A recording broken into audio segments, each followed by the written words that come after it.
Hey everyone, it's Thursday, June 19th. I'm Vineet Brach here in the CBC Vancouver newsroom. Here's what's happening this afternoon. Well, Prime Minister Mark Carney announced new measures today to help stabilize Canada's steel and aluminum sectors that have been hit hard by Donald Trump's tariffs.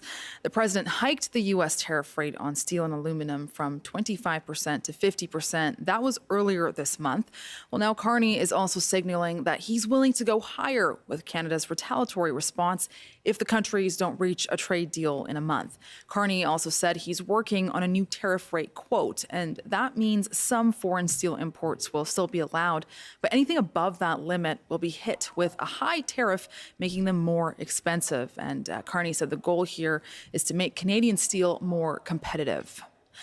And the BC New Democrats have now sent a letter to the RCMP. They're asking the RCMP to investigate recent allegations made by BC Conservative leader John Rustad. Now, earlier this week, in a letter to his caucus, Rustad accused 3 members of the legislature and their staff of blackmailing Conservative MLAs. He didn't name those individuals allegedly responsible, but said in his letter that there is evidence of a crime. And NDP caucus chair Stephanie Higginson says blackmail is a serious allegation, and if any MLA or staff member is implicated, they should also be prosecuted. Now, she also says in her letter to the RCMP that British Columbians, they deserve to know if Rustad does not have evidence to support his allegations. Dallas Brody, who was ejected from the caucus in March, said in a statement on Monday that this letter consisted of wild lies. And a BC jet skier has been fined $5,000 for intentionally approaching a pod of dolphins. Fisheries and Oceans Canada says Stephen Michael White was recorded speeding towards those dolphins on his jet ski and came just a few feet while filming this on his phone. That's much closer than the 100-meter legal approach distance. And the incident occurred near Port McNeill on August 30th, 2022. He was found guilty in November of 2024, and the court determined his actions were negligent and reckless. And it also led to a 6-month ban from operating any motorized vehicle on that water. Fisheries and Oceans Canada says these close encounters can create health and safety risks to both marine mammals, but also humans too.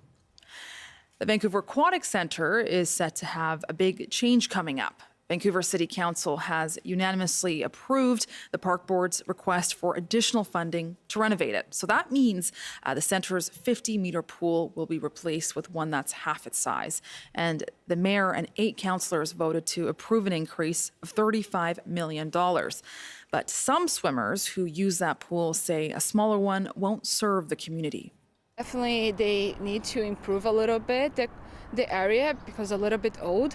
However, the size really matters to me, and this quality of pool is not easy to find anywhere. I'm not happy with it. I'm actually very disappointed. Big disappointment because I don't think, well, obviously there's no other pool in the city that's 50 meters that maintains a 50-meter length for swimming. The city has said that the building's current footprint, it's not feasible for a new 50-meter pool, that it would also require much more funding. And this new plan, it includes a leisure and teaching pool, a hot pool, and also a dive tank. And that's what we have for you so far. I'm Vineet Brach. You're watching CBC News BC. Stay with us. BC Today is coming up next.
Good afternoon. Thank you for joining us. Well, 9 city councils, including Vancouver, Langley, and Victoria, are calling on the province to legislate housing as a human right. What would that actually mean, and how can they guarantee that that right would be met? We'll talk to Vancouver Cope City Councillor Sean Orr, and we'll take your calls. Plus, Saturday is National Indigenous Peoples Day, and we're asking, how are you celebrating? Is there an Indigenous artist, business, or community member you would like to shout out to? That's after 12:30. I'm Michelle Elliott. Welcome to BC Today.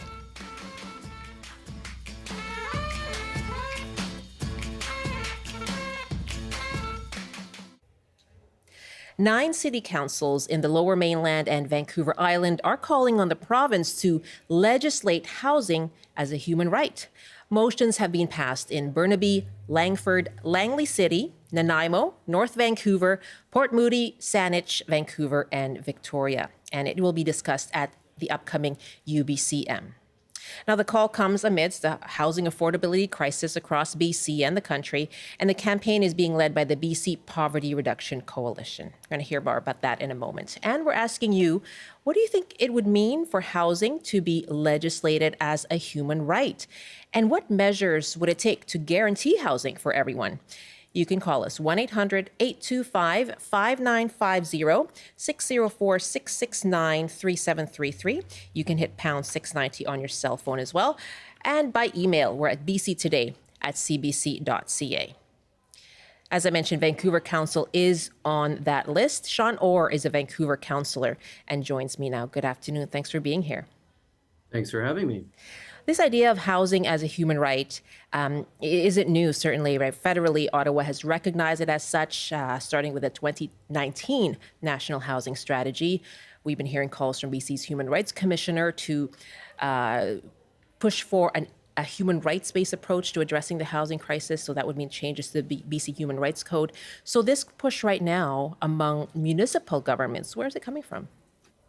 Well, exactly that. You mentioned that it was in 2019 that it was, part of the National Housing Strategy, and the province is responsible for a lot of that housing. So it's great that the feds did it, but we need the province now to step up.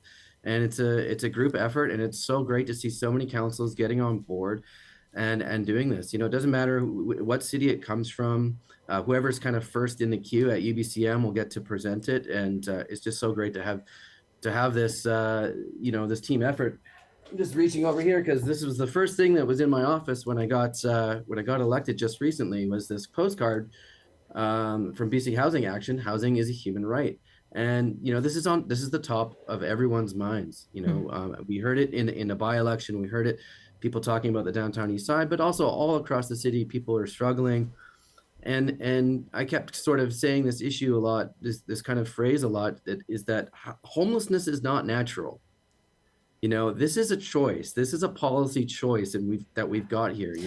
It kind of seems like it's been around forever, or it's this matter of individual responsibility. But we made this happen. In the 90s in Vancouver, there wasn't a lot of homelessness, and now as we're seeing the latest stats, BC like almost 11,000, and in Vancouver, we're expecting upwards of 4,500 homeless. And so if you're calling on the provincial government to step up with what exactly? What would that mean in practical terms? Well, I mean, this would be a legal framework, right? So this would be a lens that covers every decision on housing, and this would give tenants, this would give homeless groups, a legal standing from which to argue their case, or to prevent any further displacement, or to sort of stop things like pausing supportive housing. That's a Vancouver decision, though, right? No, absolutely. But I mean, this would prevent a lot of that. If the whole province was on board, it would prevent a lot of those kind of things. As well as this talk of replacing SROs. Ravi Kahlon came and said we need to house these people first. So we're moving in that direction, and that's great. So, but this is tenants. The residential tenancy board is provincial, so it would give tenants a lot more security. If they're being evicted because of a pet, or things like that. Right. Just give a lot more sort of surety there. What, though, would fall to municipal governments? Yes, when it comes to delivering housing, that would be the province, but a lot of decisions around approving housing developments would fall to municipalities. So what about municipalities treating housing as a human right? Yeah, that's a really great question. And hopefully, as we've seen in BC recently, there's a lot of overlap, with the laws around transit-oriented development and things like that. So this would just put us both on the same page, I think. It would put municipalities and the province on the same page. Housing around transit is great, but we don't want to see any displacement of anyone in nearby housing. And this takes pressure off of municipalities too, right? Municipalities can't do things like, vacancy control, which is tying the rent to the unit. And with this, we can get, a province-wide system of vacancy control, or things like the right of first refusal, the right for municipalities to buy up existing housing and use that, turn those into co-ops or use that as affordable housing. Similarly, the right for tenants to organize collectively, collective bargaining. When a building comes up for demolition or renovation, that tenants can organize collectively in a legal manner and not just sort of have to run to the media every time or try and scramble enough people to get to city councils across the province. Sean Orr is with me, Vancouver City Councillor, and we're taking your calls. Vancouver is one of 9 municipal councils that have passed motions to call on the province to legislate housing as a human right. And so we're asking you, what do you think that ought to mean? What are the measures that you want to see that would guarantee housing for everyone? 1-800-825-5950, 604-669-3733, or just hit pound 690. Our email address is bctoday@cbc.ca. Cody's on the line from Penticton. Hi, Cody. Welcome. What are your thoughts on housing as a human right? Well, I definitely believe that it's a human right. I think one of the issues with what's going on is because it's not just Canada. It's most of the Western world is dealing with this right now, and I think a huge chunk of it comes down to the commodification of housing. So the CNHC used to build social housing in this country, and we left it to the market. And the market essentially has failed us. Yeah, that's an interesting point, Cody. Thank you very much for that. And right, and so now we see Mark Carney's government talking about building more housing federally. But when you look at declaring housing as a human right and sort of guaranteeing it for everyone, how do you balance that against market conditions that are dictating how much homes cost or are sold for or are rented for? How do you balance housing as human right against market conditions that dictate how housing is done right now? Sean Orr? That's the $1 million question, and I'm glad your caller brought that up. Commodification is a big business right now. But, it's always been that way. And he touched on a certain fact, too, is that the Canadian government used to build housing up until 1993. I think this is kind of now a common piece of knowledge. So the government needs to get back into that process and kind of provide that buffer on the lower end so that the market doesn't have to be, in charge of that. We've got a lot of great protections in this province. We do have rent control, and in Vancouver, we're seeing a lot of great protections around the Broadway plan. But they're also saying that it's not viable, for them to be providing below market units. And I think there is some truth in that, and that's where the federal and provincial governments have to come in and build, a massive outbuild of non-market housing. And this would contribute to public safety issues, climate issues all across the board. We need to get back into the business of building housing. Thanks very much for the call from Penticton, Cody. Jean-Marc is calling us now from Vancouver. Hi, Jean-Marc. Your thoughts on approaching housing with a human rights lens? I asked myself how it would actually get done, because I complain about how it should be that way. I complain about the weather. So, and I put together a plan that I'm actually going to be sending to the Prime Minister's office, because, nation building plan. So what are the practical steps do you think that need to be taken? Well, it's three pillars. The two major factors is you have to produce a large amount of housing at a really high rate, and you have to have the tradespeople to do it. So it's going to be a campus that is essentially a massive prefab manufacturing facility, high tech, robotics, all of it, with a trades campus. Tradespeople on site, going to try and work out a new trades program that's made for robotics as well as modified housing. So it's trained for the future. And then you're pretty much, because the two can't go without one another. Like we're in a situation right now in the market that you can't build the houses without the tradespeople. Right. So yeah, that's one of the roll them out both together. Mm-hmm. And you can't beat, like you can't do it with by supply and demand. Right now it's 60% more expensive to purchase a home than income. So we're tagged to world economy, and there's a lot of millionaires out there. So these homes would be produced at a rate that's cheaper than practically anything else you can get on the open market, and it should be given to individuals based on a form of contribution so that it's not monetary based. Because as soon as you put them open market and it becomes price function, that we can't produce enough homes to make up for the demand. We're the 10th best city to live in the world, so can't rely just on the market to fill the need. Jean-Marc, thank you very much. You'd probably have to have a community land trusts for a lot of cities because they'd have to zone for it. But the homes could be produced and significantly cheaper than what we're spending right now. Like we spend a scary amount of money on housing already. And what good is like $9 billion on military if there's nothing to protect? Jean-Marc, thank you very much. I can see Councillor Orr nodding along as he's listening to you. Thanks for the call. Crystal is next in Tsawwassen. Hi, Crystal. What do you think it would take to make housing a human right? Well, all I want to say is I agree with it should be a human right. So I agree with the speaker that supports that. However, it has to be an affordable housing human right. Mm-hmm. I'm living in Tsawwassen. We've got the provinces and the premier trying to ram housing down our throat in a 3-block farming village. They want to put 25-foot or 25-floor towers in.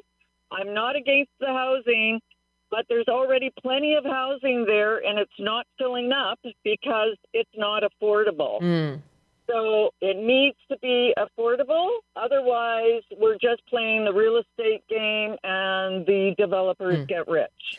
And nothing changes. And the average citizen is asked to pick up all the other fees that cost their city money, such as waterworks, et cetera, et cetera, et cetera. So it's got to be affordable, and it has to fit the community. Thank you. Thank you so much. You summed it up there at the end very nicely, Crystal. Thanks so much. Brent is next at Cordes Island. Hi, Brent. Housing as a human right. How do we make that happen? I think we got to include the right, whatever home you can afford, whatever home you can provide yourself, such as the right to live in a SUV, a camper van, a boat, and the only one available to some people. There's been a crackdown on people living in camper vans, saying that you're better off to have people in camps and tents and back alleys than living in their own home if it's the only one they can afford. Staying overnight at parks and things like that. But not only parks, but generally there are people parked in back alleys in their camper vans and that are being harassed, trying to force them into the ranks of the homeless. And people on boats are being harassed for living on boats. They say it's either spend $1 million on a house for you or your landlord or sleep in the back alley. They're dead wrong on that. It's covered by the Charter rights, but to put it in the BC Provincial Act would be helpful. Brent, thank you so much. That's a really interesting point, and perhaps I'll ask Councillor Orr about that. We have heard of, steps taken to move RVs, for example, if they've been parked outside in a parking lot and that kind of thing. And should that be included as we think about what are the housing options as we look to the rights of people to live in a home? Yeah, I definitely think that would be included. It's not just about homelessness, and it's about people who are underhoused as well, or facing housing precarity as well. And that caller brings up some incredible points too. Are people living in RVs? We have that in Vancouver, and these are people that are our tradespeople. Going back to the other caller too, a lot of the time. So, and we saw in Crab Park in Vancouver, we saw a judge carve out a zone where people could stay, but eventually they were either found housing or were sort of forced to move on elsewhere. And I think this motion here would kind of go a long ways to prevent that, and that would include all those different forms of housing for sure. And I like that he brought up the RVs, but also tents. A lot of times a tent is safer than for some people. If you've got pets, or if you've got a lot of the shelters are overrun, or there's crowding, or there's theft, or there's unfortunately bed bugs and things like that. So sometimes a tent is a house for a lot of people, and we need to recognize that, and this would go a long way to doing that. And so here we are moving into summer. I'm sorry to jump in, but here we are moving into summer, and we've had prior to your being on council, but the city taking steps to clear tents from Hastings, from other parts of the city. So how should that approach? What should that approach be then? Well, I mean, that was not an ideal situation. There was a lot. There was a lot of things that were problematic there as well, but you can't just sweep people without providing the other option.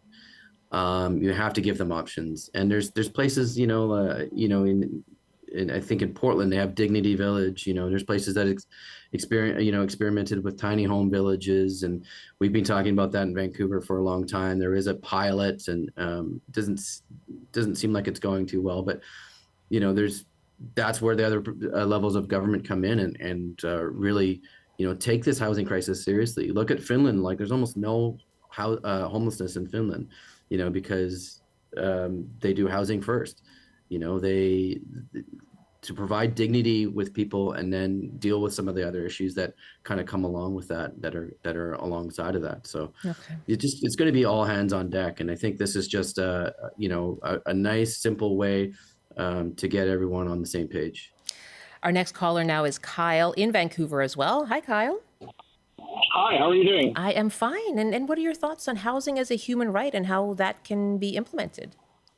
I've been thinking about this for a long time, and actually I have a lot of great solutions for the problem. The biggest thing, first of all, is that I don't think in Canada we realize, like, there is a survival, like a very basic survival triangle. You need food, water, clothing, and shelter to survive. And the fact that isn't a human right, first and foremost, blows my mind. Secondly, like, the fact that rent is used as a mechanism to provide shelter, it's fundamentally like it's fundamentally like a bad idea, because it's very susceptible to the corrupting factor of what humans like, which is to basically make it a profitable mechanism. Okay, so what we need to do first and foremost is limit the amount of property that can be rented.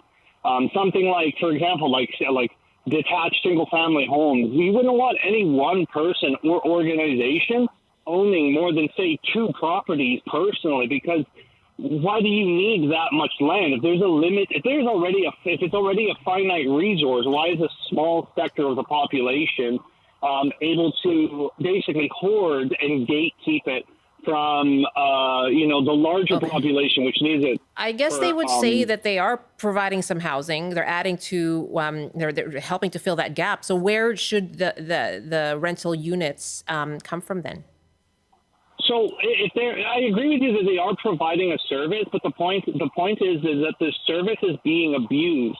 There was a recent survey and study that came out that said that commercial companies are buying up, and basically they buy up as much of the property as they can, and then they flip it and turn it into a rental property. But they're buying up entire swaths, entire neighborhoods, and then artificially jacking up the price, keeping them vacant, and artificially manipulating the price to make rent as expensive and unacceptable as possible. To maximize profits. Kyle, I'm going to jump in. I'm sorry to do that, because it's just that I think you're referring to, you're getting into the points around REITs and real estate investment trusts. And our next caller is jumping off of that as well. I just want to make sure everybody gets their say here. And it sounds like a good transition to our next caller. And so Jessica in Victoria, go ahead. Hi.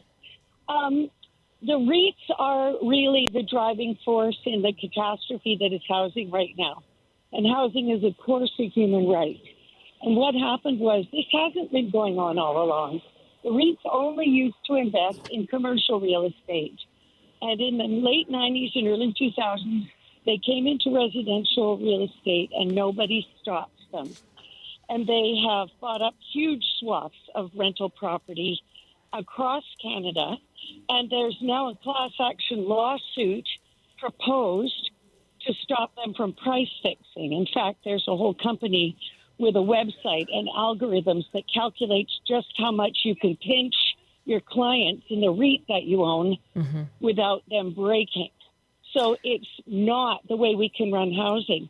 The only solution, because the REITs keep outbidding citizens who are trying to buy houses and apartments, the only solution is to restore the National Cooperative Housing Program, because co-ops are immune to the market and because they provide multi-income, healthy, stable communities. Yeah. So that's a really, really important point about the REITs.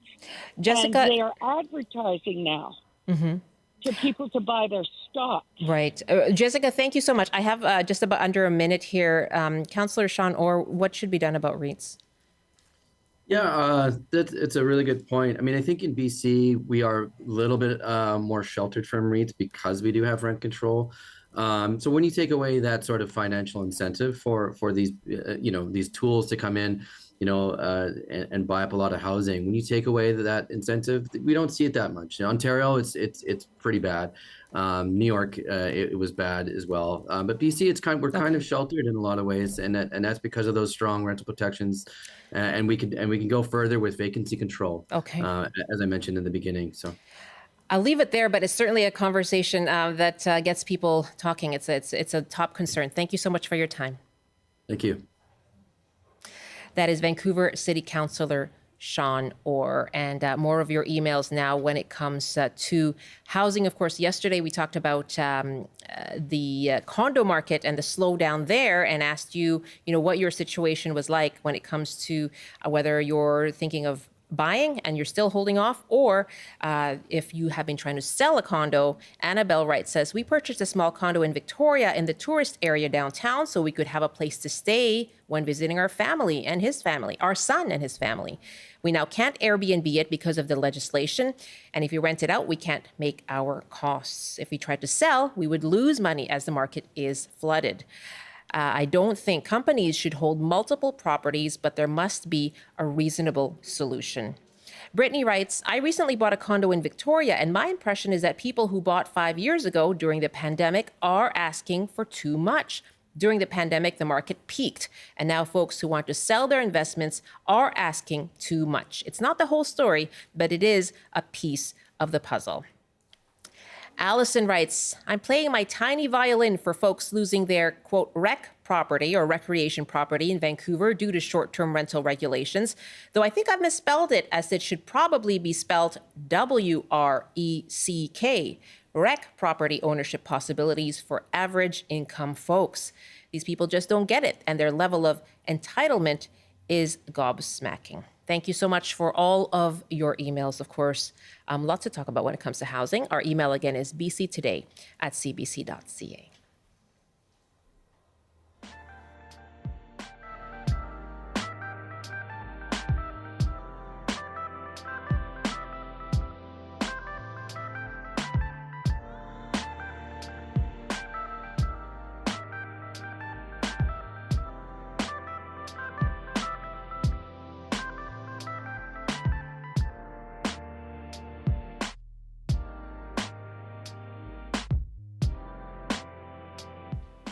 .30 now. You're with BC Today here on CBC. I'm Michelle Elliott. Very nice to be with you this afternoon. And coming up in our next half hour, we are going to look ahead to celebrating National Indigenous Peoples Day coming up this Saturday. And we're asking you, how are you celebrating? And let us know about a local Indigenous artist or business or community member that you would like to shout out to and highlight. We're going to celebrate in our next half hour. Right now, it is 12:30 and time for the CBC News Update. And here's Rob Zimmerman. Good afternoon. The NDP is asking the RCMP to investigate allegations of blackmail by BC Conservative leader John Rustad. Rustad alleged in a leaked letter that 3 MLAs who left the Conservative caucus attempted to blackmail Conservative staffers. NDP caucus chair Stephanie Higginson says they should be aware of any politicians who are engaged in blackmail, and perpetrators should be prosecuted. The Canadian Food Inspection Agency says a case of Newcastle disease has been found at a commercial pigeon operation in Chilliwack. The agency says the disease is very contagious and the birds have to be culled and the premises thoroughly disinfected. It says Newcastle disease is a virus that affects both wild and domestic birds and can cause pink eye in humans. And the BC Wildfire Service says there is a risk of thunderstorms across central and northern BC today, increasing the chance of lightning-caused wildfires. There are currently about 85 fires burning in BC, and nearly 80% were caused by lightning.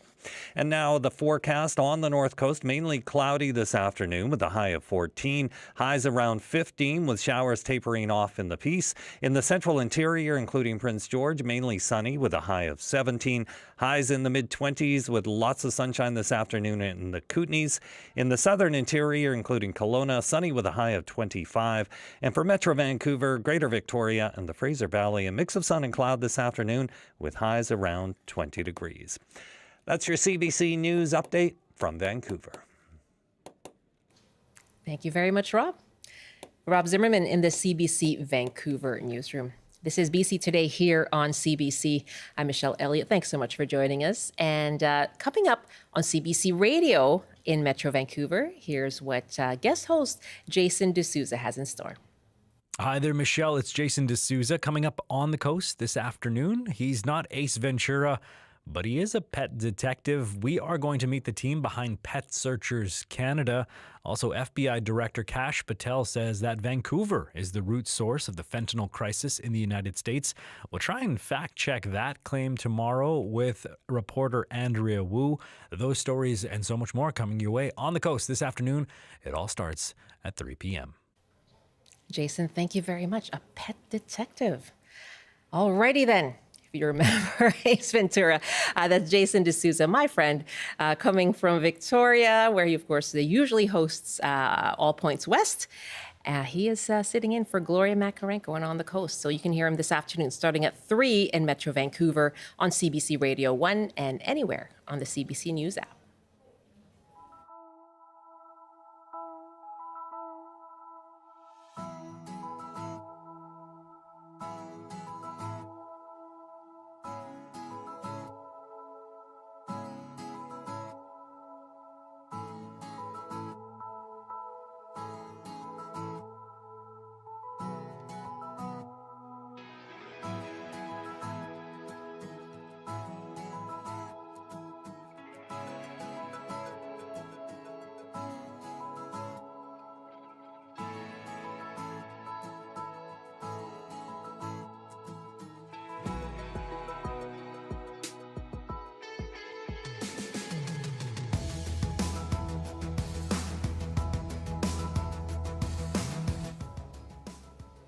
Well, this Saturday, June 21st, is National Indigenous Peoples Day, and it is, of course, Indigenous Peoples History Month, and we'd like to celebrate and recognize Indigenous cultures across Canada on Saturday. It's also a day to honor and amplify Indigenous voices, so we're asking you, how are you celebrating National Indigenous Peoples Day? And if you have a favorite local Indigenous artist or business or community member, you can call us now to give them a shout out. Our number is 1-800-825-5950, 604-669-3733. You can hit pound 690 on your cell phone. You can also email bctoday@cbc.ca. I'm pleased to welcome my guests now. Raymond Jordan Johnson-Brown. They are a two-spirit multi-hyphenate artist who's worked with Indigenous youth at Foundry BC and the Canadian Mental Health Association. Raymond, thanks for joining us, and happy upcoming National Indigenous Peoples Day.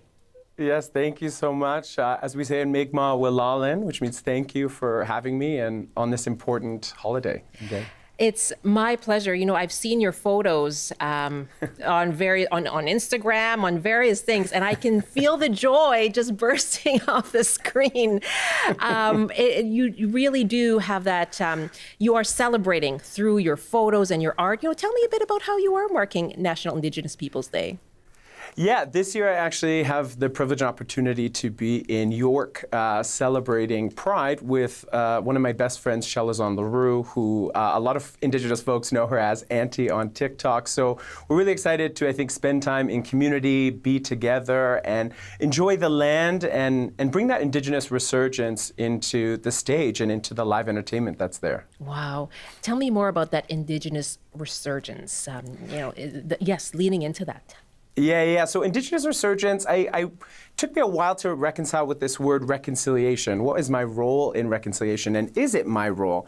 And so Leanne Simpson is a wonderful Anishinaabe author who talks about Indigenous resurgence. It's this idea of restoring what was, rather than looking at where we're at, looking at where we were before, where there was this respect and reciprocity that was innate in our relationships with all living beings. And so bringing that back to the forefront and seeing how everyone benefits from that transformational relationship and shifting how we exist and live alongside each other. Wow.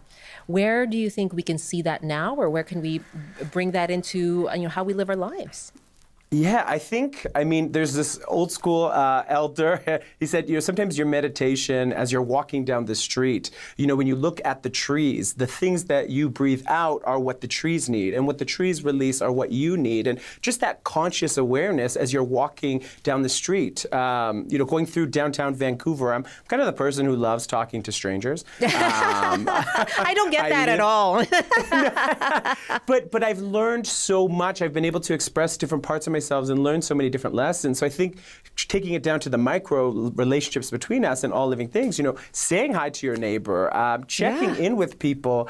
The coffee I have right here from the coffee shop outside, we had a great conversation before we even started this interview. So how do you take advantage of these moments that we don't even think about anymore? I love that, the reciprocity.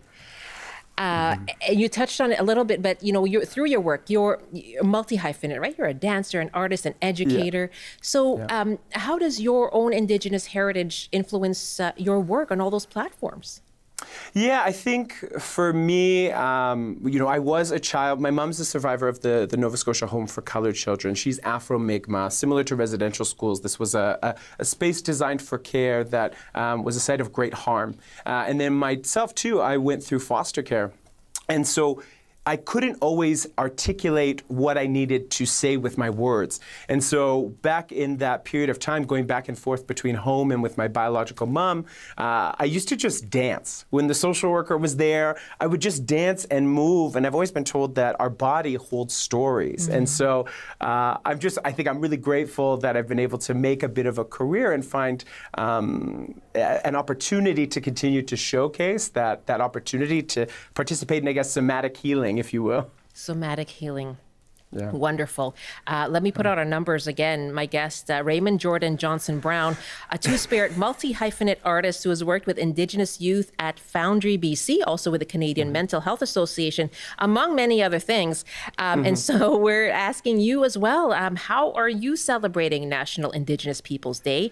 And is there someone you want to shout out to? A local Indigenous business, an artist, a storyteller, or community member? We'd love to have them highlighted on the show. Our number is 1-800-825-5950, 604-669-3733. You can hit pound 690 on your cell phone. You can also email bctoday@cbc.ca. And I know you mentioned, Auntie on social media. Yeah. Who else are your own influences right now? Oh, I think right now I'm really loving the work of Billy Ray Belcourt, who's an amazing poet and writer, Joshua Whitehead, Leanne Simpson, taking it out of literary arts, Kent Monkman, who's a brilliant painter, and obviously this is my new favorite show, and their second season just got announced, but North of North is I love this show. Yeah, it's so brilliant. It's so hilarious. And I think sometimes when we think of Indigenous people, we tend to just think of this broad stroke of what it means to be Indigenous. But, even in BC alone, there's over 200 Indigenous communities, right? And each of us have our own stories, languages, and ways of being. And so to highlight Iqaluit and Nunavut in that space and bring that to the mainstream is absolutely brilliant and hilarious.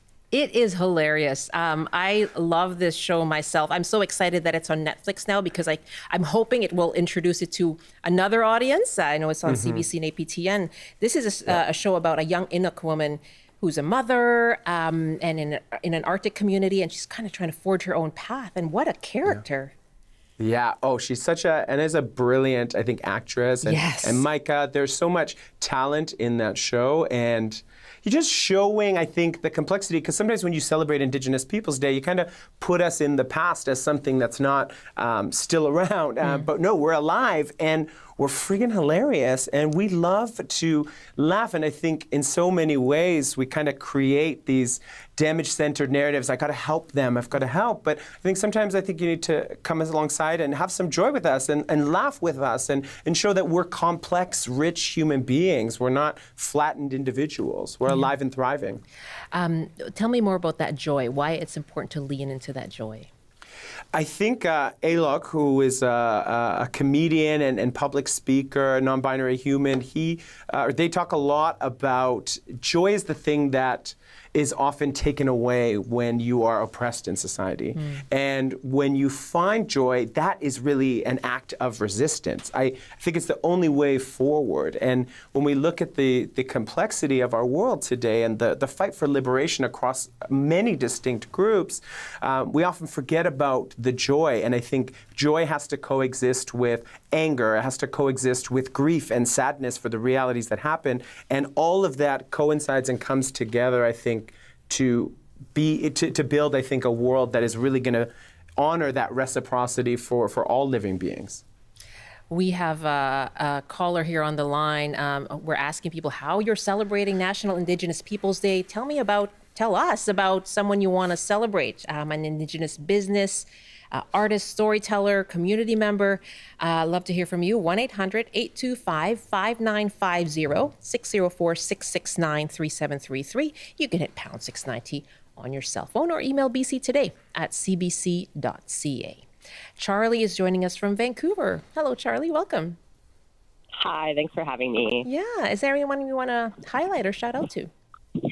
Yeah, I want to shout out my friend Alyssa. She's performing at the Birdhouse this weekend, which is a queer venue for, they're having an event called Hot Latch for International Indigenous Peoples Day. Her Instagram handle is Alyssa Jane Burke. She's an up-and-coming Indigenous DJ in Vancouver. Cool. Very cool. And you'll be there? I am working, so I want to encourage other people to go. There you go. Yeah, yeah. And people have to work. We understand that. So Alyssa Jean Burke is an Indigenous DJ performing this Saturday, and you can find them on Instagram as well, right? At Alyssa Jean Burke. Yep. And Hot Latch is a brilliant event, a first of its kind. Bringing, I think, indigeneity to nightlife is a really great thing. I have spent many times at those events over the years. Oh, wonderful. Charlie, Thank you very much. Great to hear from you and talk about celebrating. That's such a great example. Thanks very much. That's Charlie in Vancouver. Let's head to 100 Mile House, and Deanna is on the line now. Hi, Deanna. Hi, thanks for taking my call. Yes. Can you hear me? We sure can. Go ahead. Who do you want to celebrate and highlight? Well, really, I'm not able to go out and celebrate in any way, but I will do it in my own manner. But I really, really want to do a shout out to Julian Brave Noise Cat, who was the producer of the recent documentary film on sugarcane, out of the reservation and the struggles through the residential school and all of that. It really touched me. And I know his father, Ed Noise Cat, and because I went to school with him, we grew up together. And I followed him as a friend on Facebook for a number of years. And over the course of not just following him and seeing what's transpired through his film and his and sort of the coming together of a father and a son, I'm so I just see so much good that's come out of that, even though it's a tragic and a hard film to watch. I see this as a step forward for healing for all peoples, but especially for our First Nations people. And so I really want to just give a shout out to those two incredibly amazing men, because Ed is actually a carver. He's an amazing carver. And I just, those two humans, I'm just, my heart is filled with joy and love for them and everything that they bring forward. Oh. Deanna, thank you. Yes, absolutely. Okay. Thank you so much. We can hear your passion for your friendship with Ed and the success of this film, Sugarcane, right? I mean, it was nominated for Best Documentary Feature at the Oscars. And I remember the coverage of them going there. It was just, talk about joy, seeing them walk that red carpet. And so, thank you so much. I know that when we talk about films that people want to highlight, Sugarcane is always one that they want to shout out to. So Deanna, thank you very much for bringing that up. Julian Brave Noise Cat, the filmmaker behind Sugarcane. Colleen is next now in Burnaby. But perhaps I'll ask you, Raymond, how important do you think a film like that is in terms of how it was able to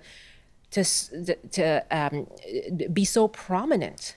I think, to get that kind of mainstream attention is essential. We talk about visual sovereignty, right? When you think of being a young Indigenous person and not seeing yourself represented at these higher levels within our society, it kind of limits the vision and dreams that you can have for yourself. And so when we see these stories told and captured, we see ourselves and we really, push past our imagination of what we can actually be. Wonderful. Thank you so much for that call, Deanna. Colleen is next now in Burnaby. Hi, Colleen. How are you marking or celebrating National Indigenous Peoples Day? I'm going to go to Burnaby City Hall. They're having different entertainment there. One I'm looking forward to is a hoop dancing. And also Burnaby Village Museum is having to learn how to do different games, the First Nation games, and they're a lot of fun. I take my grandkids there, and we really enjoy it.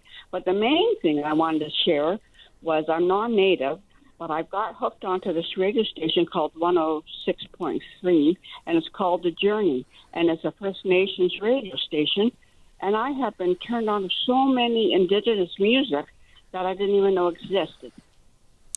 Fantastic. Thank you very much for everything from me. The journey. Yes, and you have a wonderful time, on Saturday at Burnaby City Hall. That's Colleen now in Burnaby. Is there, and now you were talking about Hot Latch, Raymond, but any other events you want to shout out to?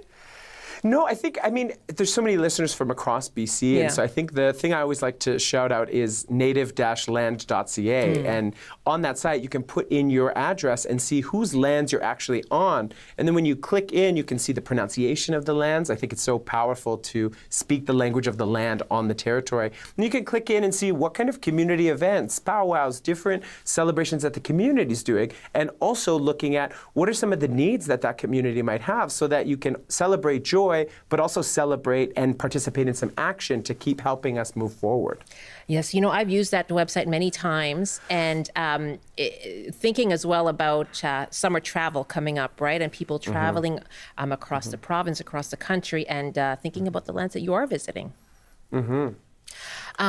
I did want to mention too, I had the honor of recently attending the Inspire Awards in Vancouver. It was amazing.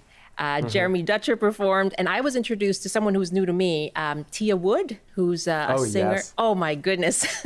Brilliant. Yeah. Brilliant. So talented. So she sings sort of R&B, but her dad founded the award-winning group Northern Cree.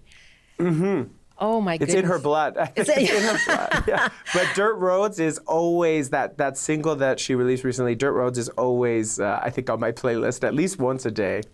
And well, it's thinking about how young she is, and I know she tells a story about how, you know, she's traveled down to Nashville and kind of pursued her dream, not knowing what's going to come of it. Mm-hmm. And sometimes that's the fun of these kind of creative careers, right? Not really knowing, but knowing that your spirit is activated and awakened. It's something I've always said. For me, I have to, in all the many lives I've lived, the many places I've got the opportunity to work in, I have to have a vision, a spirit. And I don't think it's even from me. I think it extends beyond me, my ancestors for generations. And that's when that is, you move in that place, and from that grounded place, from community, things happen, and you're not in control of the destination, but you just go and see what comes. One last question for you. You know, I noticed that our last caller talked about bringing her granddaughter to the celebration, and I just thought about, different generations, and here you are, a young person with all the wisdom and everything that you're sharing. You know, what are your thoughts for that even younger generation coming up now too? Yeah. I have the privilege right now of managing an Indigenous network nationally, and there's a program in Thunder Bay called Roots, and they have a seniors food program that they run, and it is absolutely beautiful. They bring in an elder. The young people are cooking traditional meals and then sitting with and spending time with our elders, and I just think intergenerational wisdom is really the path forward, and there's a lot of fractures that exist, and so for young people today, I hope and that they see all of us really practicing sovereignty in the daily and see what they can be, but that they also do that in conversation with their elders and have that respect and care for the traditional ways as well, and finding that path forward. Raymond, what a pleasure and an honor to speak with you. Thank you so much, and do enjoy the month and the day as well. I really appreciate your spending time with us this afternoon. Thank you. Thank you for the conversation, and thank you for having me. Raymond Jordan Johnson-Brown is a two-spirit multi-hyphenate artist and former Indigenous youth leadership at Foundry BC, as well as the Canadian Mental Health Association. Some emails from you as well on how you're celebrating, and if you want to shout out to anybody in light of National Indigenous Peoples Day, we have this email, a community radio station show called Uprooting the Maple. I go through the indie music scene of Canada and find music to share with people. I discovered this young 15-year-old Indigenous artist from Nanaimo. And the song is Who's That Girl is fantastic. And the James Vickers Band is led by 15-year-old Indigenous guitarist and vocalist James Vickers, which blends blues rock, pop rock, and alternative rock. Thank you very much. I have heard of them. Thank you very much for that email. And we have another one here. I'm just trying to catch up. Zoe writes us an email as well. I'd be thrilled to acknowledge and give shout outs to Dolly Kruger of the Penticton Indian Band. She's a wonderful mom, a counselor, and a small business owner and friend. She's won awards for independent film production and for her entrepreneurial activities. And as well, shouting out to Tracy Kim Bono and all the staff and students at Enoquin Center in Penticton, which is an Indigenous post-secondary multi-arts educational facility. Tracy is a TV star and guides, inspires, and organizes programming at the center. Thank you so much for that email as well, Zoe. And I'm just trying to go through now. bctoday@cbc.ca is our email address. And do keep sending them to us too if there's someone you would like to celebrate and highlight. Well, a video of young Indigenous drummers from the Squamish Nation has gone viral this week. It shows them performing a song near the bear enclosure on Grouse Mountain, and grizzlies came out to listen. More now from the CBC's Amelia John.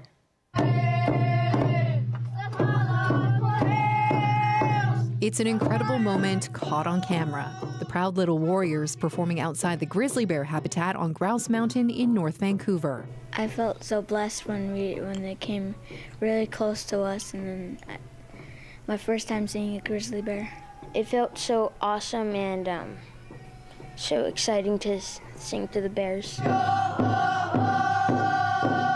For the past 6 months, these 10 and 11-year-old musicians have been practicing here at the Chief Joe Mathias Rec Center within their traditional territory of the Squamish Nation. It's all about kind of like connecting to our culture and like singing and honoring the animals that we're singing for. Over the weekend, video of the boys went viral after they came across Kula and Grinder.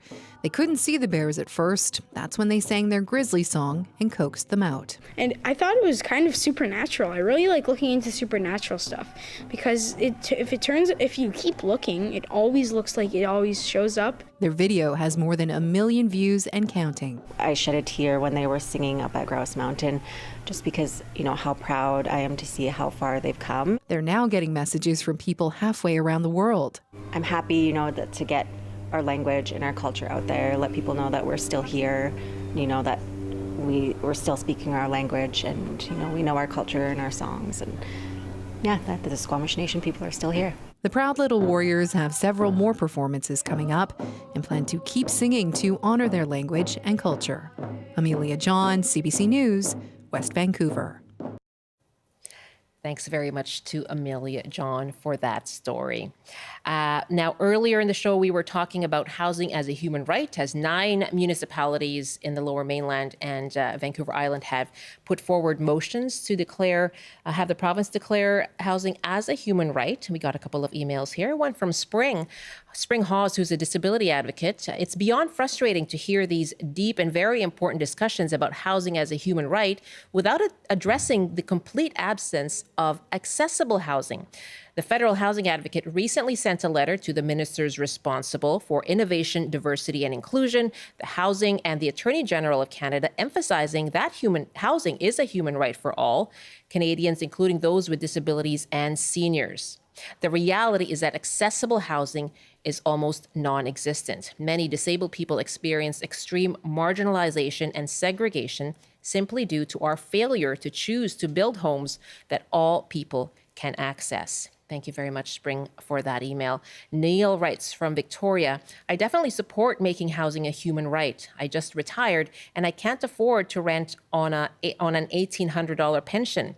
I live on my boat for the summer and leave the country finding cheaper accommodation.